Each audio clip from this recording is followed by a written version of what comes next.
ukuba ngo-1996 kwango-1995 uBaniphazami kwavela ipost ye-program advisors kwa-SABC ndayibona eTV-ni ndayibhala nasereyidweni nda-aplaya uaplaya kwam yabuya impendulo isithi Daluxolo uzawufumana i-interview kwa-SABC eSipoyi uzawuinterviewa nguMr Gordon Reid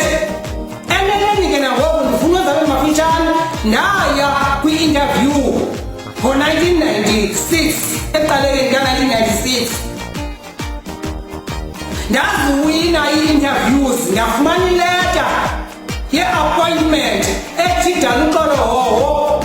uthathiwe ngu-SABC uzaba ngumcebisi wenkqubo eRadio Xhosa. Uyayibona leta nakubungqina buvezile ugxa wam ke uDr Nokuzwana Mndende akavezi nobunye ubungqina kwizinto azithethayo usibalisela ngemfundo yakhe okungathi le nkono kanti nguye yedwa lo mntu wayefundile kanti yena into eyenzileyo uzithamanise noDaluxolo kuba uDaluxolo ngo-1995 wayeyi-community builder so bendithandwa kwa-SABC kakhulu kwa-SABC ndandithandwa kakhulu because